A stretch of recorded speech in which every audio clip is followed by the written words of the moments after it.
So yeah, like you see, I changed the title a couple times.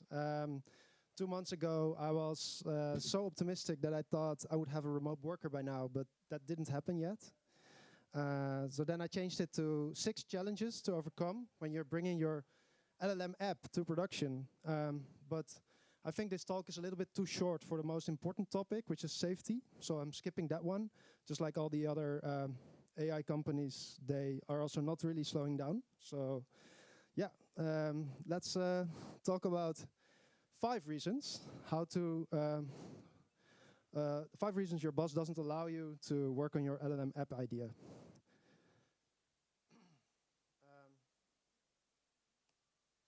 Yeah, so just to start, I'm curious about you guys. So have you seen OpenAI Dev Day last Monday? Any of you? Yeah? Great. What did you think? Anyone? Fascinating. Yeah?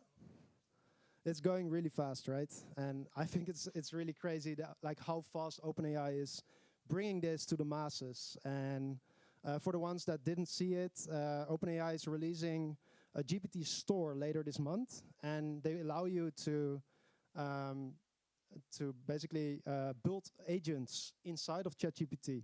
So you have like one chat on the left and one chat on the right, and in the left one you say what the agent needs to do, and in the right one you can test it out.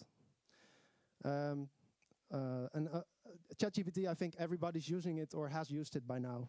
But raise your hand if you've never used it. Okay. So then you'll learn a lot, I think, this talk. Who's using it almost every day? Wow, that's a lot. Okay, amazing. Yeah, so I've done some research 2 weeks ago. There's like, if you compare the search volume for front-end development, all the different frameworks combined, or the most popular ones, and if you compare that, for example, with prompt engineering, then you see that a lot more people currently are interested in learning prompt engineering. So that's really a sign, I would say, that where this is heading, because programmers are so curious. And yeah, also curious about what you guys are already doing. Do you have any LLM app ideas? Any of you? Raise your hand. And who is already working on it, not only as a hobby, but also for their job? Yeah? Great. Okay.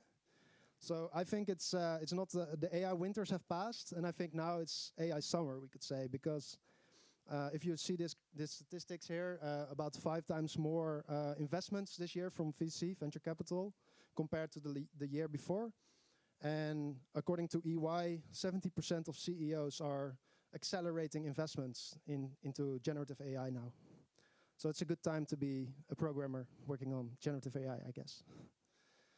A bit about me. I've been coding a lot in my career, and I've been coding from anywhere. That's also the name of my company, Code From Anywhere. Trying to start a startup, and this year I've tried many things and really did a deep dive into generative AI. After ChatGPT came out, I went like all in on that. And I've built a lot of prototypes and MVPs, like a LinkedIn autoresponder, a multimodal WhatsApp chatbot. I even made an AI rap song generator in WhatsApp. And I also experimented a lot with AI voice calling and a couple more things. And so I think, especially since like if you see the recent updates in ChatGPT, it really seems to come together now, because if you compare like what we have now compared to like 2 years ago regarding transformers, you really see that 2 years ago, all these things are very independent and isolated, right? You had like image transformers, audio transformers, text transformers, but now OpenAI is bringing this all together, and I think it must be already for you also a lot more intuitive than it was for me. Let's say last year, I started to realize that like everything can be used together, and this is what the big companies are also trying to do now with these multimodal models.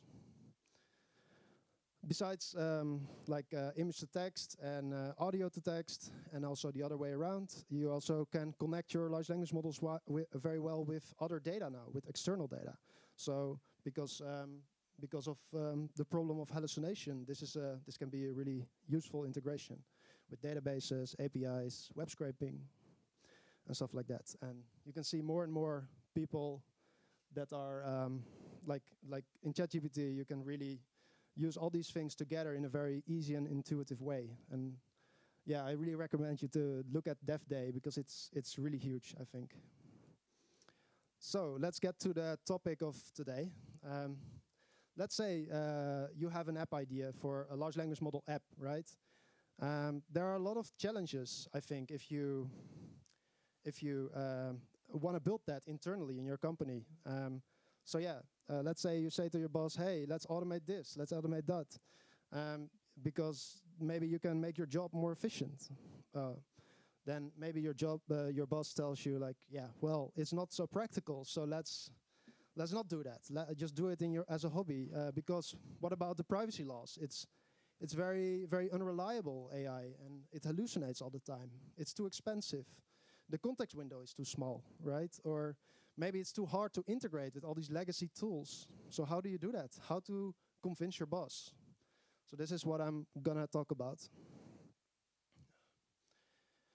So the first argument, I think, for many companies is that AI is not that private. You have to, for many models, you have to, like, you can work with like APIs like OpenAI, and these are all hosted in the US, most of them. But luckily, there's also the option of, for example, Azure. So you can kind of comply with the GDPR. And then all the OpenAI APIs, I believe, are also hosted on Azure these days. So that's already a good start. And also there are like Dutch startups, for example, Orchestra Cloud, that kind of give you a gateway to all these different models from all these different providers instead of only integrating with one, like OpenAI. And if you integrate with Orchestra, you can just you can see like all these things side by side, and from a legal standpoint, you can see like which one do we have to choose, and you can very easily, flexibly change it later.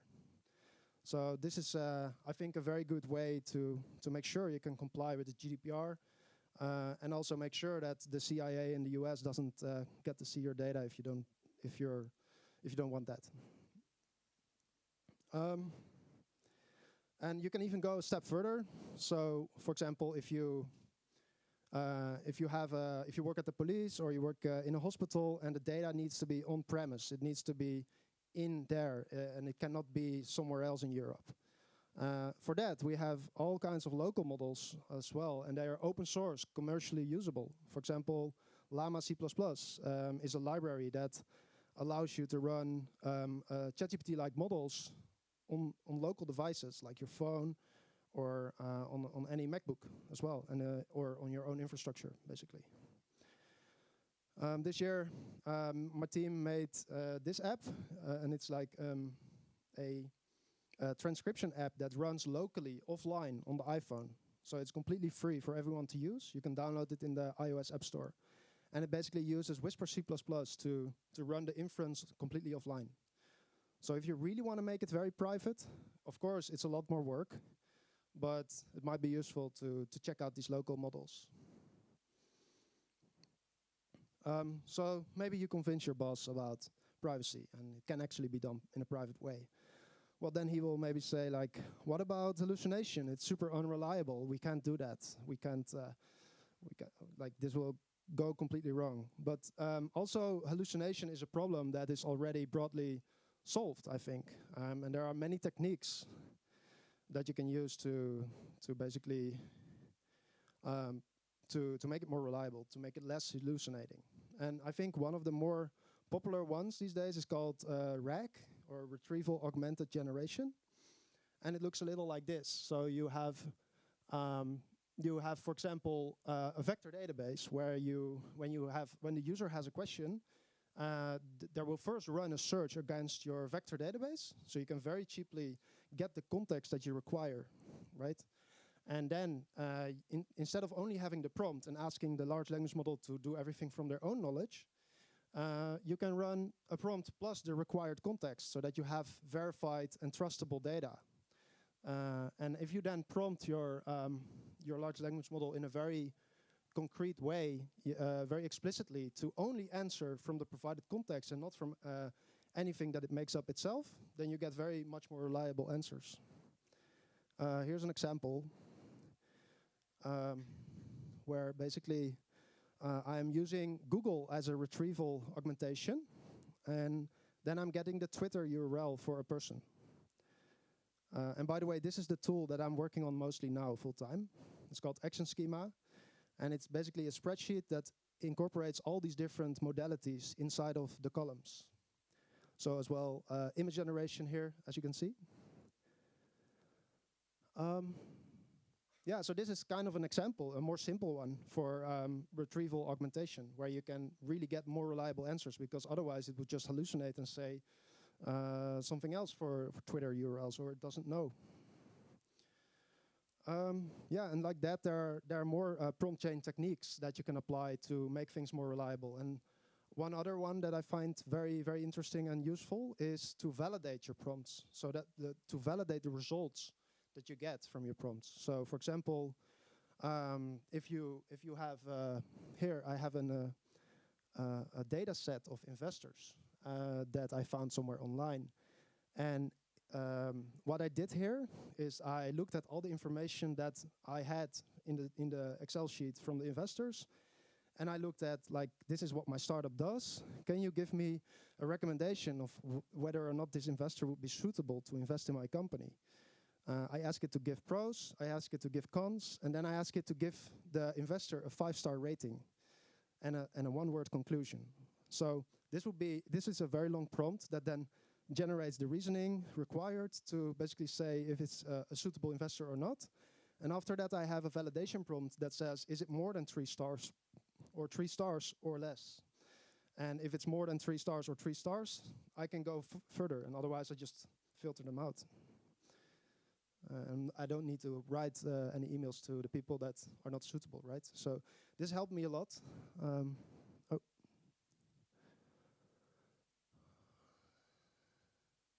One second. Yeah, so that's validation prompts and feedback loops. You can even, you can also imagine that you have a validation prompt where if it says false, you try it again, the previous prompt. And that would be a feedback loop. So maybe you solve the reliability, and your boss is convinced that it could actually be reliable. What about the cost? Of course, you're all very expensive developers, and the models are also very expensive. So for that, I think that it's good to look at not only GPT-4 and the newest, best models, but also look a little bit at the smaller models, because I think for 99% of your use cases, you actually don't need GPT-4 or even bigger models that come later. If you make simpler prompts, if you split up your prompt chain into smaller steps, usually you can do with ChatGPT or even smaller models like 7 billion parameters. So again, coming back to the investor example, instead of dropping the entire Excel sheet of 2 megabytes into my large language model, which would of course never fit with the token size, I basically do it row by row. And instead of asking it to write immediately a letter to every investor, I first say, is it suitable? Then filter some of them out, and then I only have to write 300 letters. So that saves a lot of money, you can imagine. Besides that, GPT-4 is also getting cheaper, and this Monday it became about 2.75 times cheaper. At Dev Day, they announced that. So yeah, there's a trend that these things are getting better and cheaper over time, so you can also take that into account, I guess. Last thing, you can also vectorize your data so that you can run comparisons. And these, after you have a vectorization of your data, you can run these comparisons with vector comparison, vector similarity, and this is super, super cheap.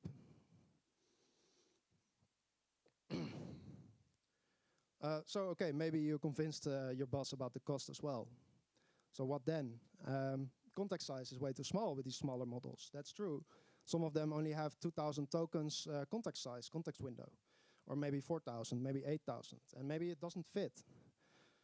Of course, on the other hand, you also have GPT-4 Turbo, which got released Monday, and they have a token size of 128,000 tokens, which means about 300 pages. You can just put a whole book in there and ask questions about the book. It's insane. But if you need a little bit cheaper things, you can first chunk it up. You can chunk up your book into chapters, and then every chapter you can chunk it up into paragraphs, or you can use vector embeddings again to basically make sure that it doesn't have to run it every time. It doesn't have to put the entire book every time into the large language model. That would be very expensive. So these are very broadly known concepts, and libraries like Llama Index help you to really solve this. So you can also work with smaller context windows.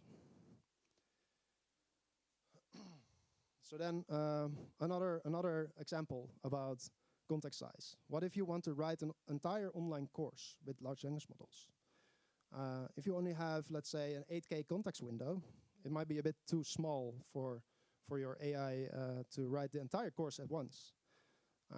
And if you put it in GPT-4 right now, it will just say, like, yeah, that's a little bit out of my scope. I can't do that. That's too big for me. So that doesn't work. But if you actually split it up into smaller steps, and you say, like, hey, can you first write me a summary? Can you then write me the table of contents? And then write me every chapter one by one? Then it actually, you get the job done. And you get a lot of good consistency, actually. If you add to every chapter, to write every chapter, you also provide the table of contents and the summary. It's pretty great. So here, let me show you. So here I'm filling in the title that I want for my online course. I'm writing the summary. Then the next step would be to write the table of contents and then spread that out over the rows. I call it vertical expansion. And then for every chapter, I can write the content for that course. And yeah, within a minute, I have a course about how to survive in the wild. And then the last step would be to create some exercises for every chapter. So again, you have much smaller steps. You can split it up, and you can get the job done with way smaller models. So then the last challenge that I will talk about today, it's very hard to integrate with the legacy tools, with the APIs we have. It's just very, very hard to work with it. It's also unstructured data. If you ask ChatGPT, hey, can you come up with a table of contents? Can you come up with some chapters or content? It will just give you unstructured text back, right? So that's very hard to work with if you want to integrate it then with some other stuff later. So the solution for that that I found this year can be seen here. If you want to get structured data back, what I did, I just asked it to reply with only JSON. And then I parse it from the markdown that it gives back to get structured data back in the format that I want. As you can see, it's just like 20 lines of code. I mean, the parsing is a little more, but it's not a lot. It's a very simple prompt. It works really well. I'm using it everywhere in these MVPs and prototypes that I made. OpenAI also came out with JSON mode last Monday. So kind of validates that this is a really useful strategy to use if you want to integrate it with, and you want to get structured data back.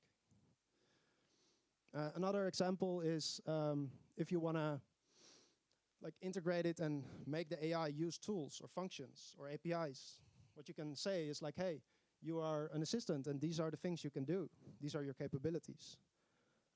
Please respond with JSON again, but tell me which function to use and what to put in there, which parameters. And with that, you can really create an integration with legacy tools, with APIs, and anything. So this is very often part of my prompt chain. And I think it's really useful to create like hybrid apps where you don't only do stuff with large language models, but you also use different tools that you already had before. As an example, this summer I made a ChatGPT plugin, which basically allowed me to first search Google or search certain web pages and scrape the data, and then answer based on that retrieval augmentation. So if I ask it, for example, what he knows about the team of a certain startup, which was, by the way, with whom I did this in collaboration with. It will first scrape like a lot of times different things, and it will give you answers as you go. And if it needs to scrape more, it will do more. So yeah, and by the way, this is also not really useful anymore because now OpenAI has the browser built in. So I was a bit too early, I guess. Yeah, so this is also what it came back with, a really nice summary of the founding team of that startup. So that's the last problem. I hope you found it useful. So let's answer the question of my initial topic. Is my remote worker coming to life yet? And I think not yet, but it is getting, what I did make, and I'm really happy with it, is a tool that combines the best AI models with web scraping inside of a spreadsheet, making it very intuitive to build prompt chains, making it also much faster. It really reduces technical overhead when you are building prompt chains. So maybe some of you also know LangChain. It's been very popularized this year.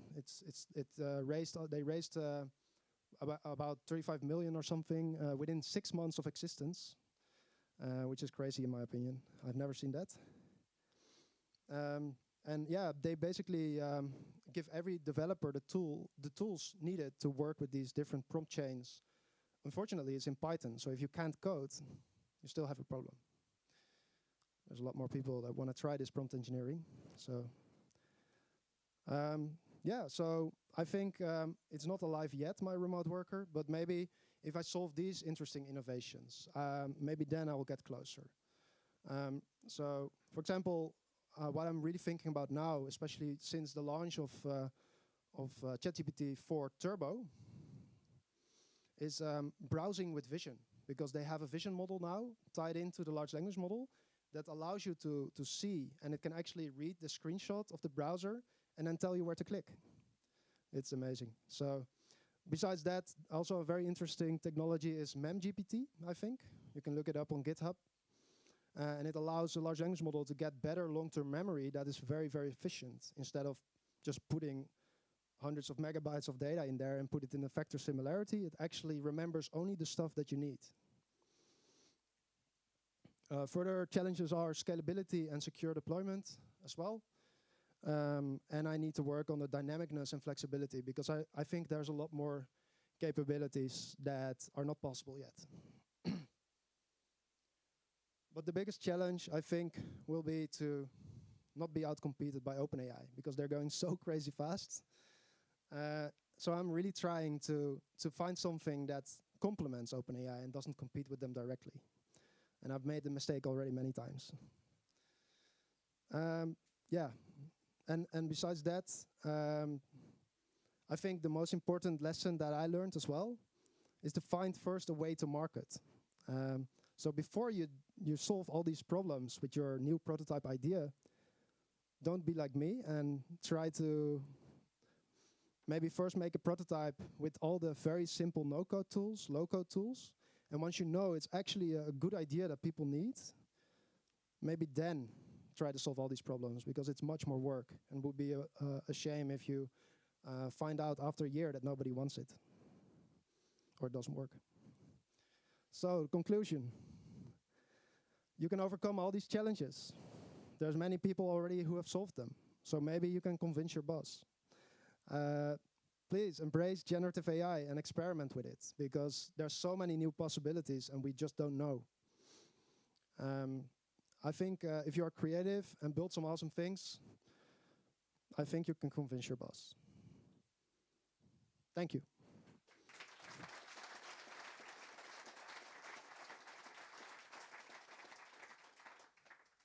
I also have a prompt engineering guide that I'm working on. It's not ready yet, but you can find it on my website. And yeah, talk to me if you have any questions. And I don't know if we still have time. Yeah, we still have time for questions. So if you have any questions, please raise your hand. Yeah.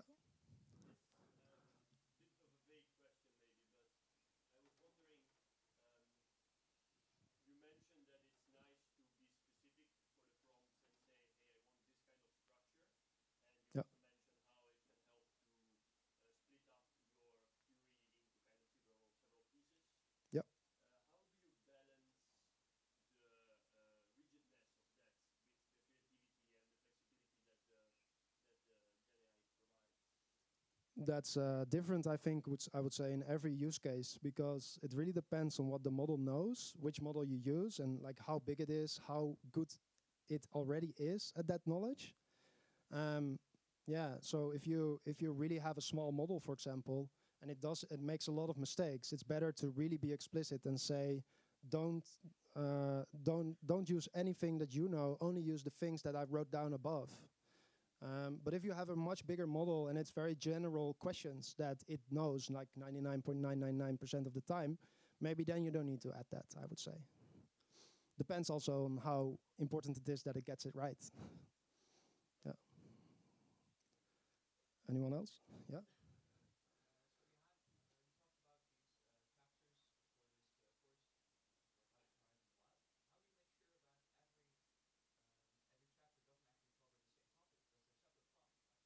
You're right.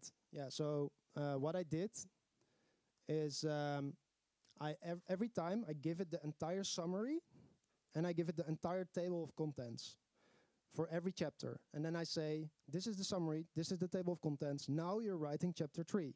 So then it knows it doesn't need to cover chapter 2 and 1 again because it already did that.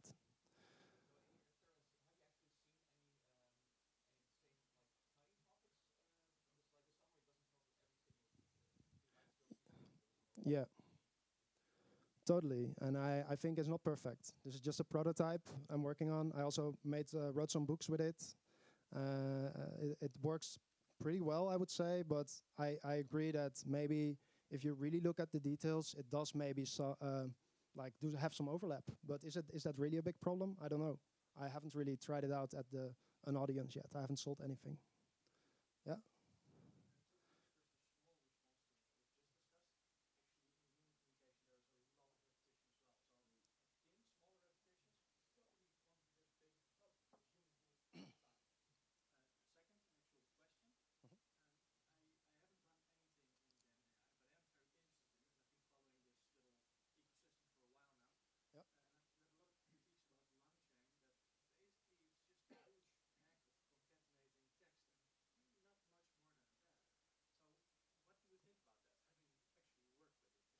I haven't worked with LangChain. I also found it a bit like the abstraction of LangChain that it makes is that it really kind of hides all these prompts that it's really using. And I didn't like that. I wanted to really learn about prompt engineering myself. I didn't really care about building the tools immediately with it and going to market within a month. So yeah, I learned instead I didn't use LangChain. I kind of built all these components myself. And you can see it also as a competitor to LangChain maybe. We had time for one more question. I think there was one question. Yeah, go ahead.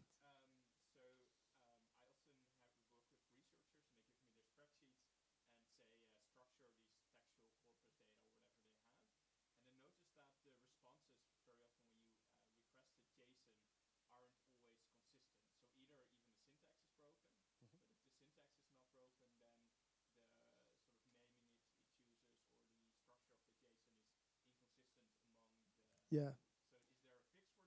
Yeah. What I do is I just ask it to always respond in the same structure. I just say, I want you to respond in this structure. So for a person with an age, I say name, age, string, string. So then it will always respond in that structure. I did see indeed that sometimes it does make a tiny mistake and JSON, for example, doesn't parse. And it doesn't give you the data, but you can just create a validator, like a normal code validator. And if it doesn't work, you can do a loop to try it again. But in my opinion, that's not even needed because for me it was right like 99.99% of the time or more. Okay. Yeah. Yeah, so I don't know about those smaller models. I've only been working with ChatGPT and GPT-4 so far, and mostly with ChatGPT, because I believe like these models, the trend is that these models will get super cheap as well. So, and it's already very, very, very cheap. So I would recommend starting with a bit bigger model because in 2 years from now, when you're done, it's super cheap.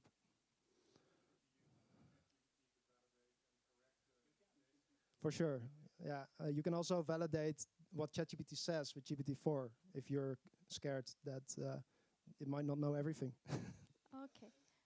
Our time time is up. I'm so sorry. So maybe if you have any other questions, you can ask during the break. Thank you for the great talk. Thank you. And we have a small gift for you.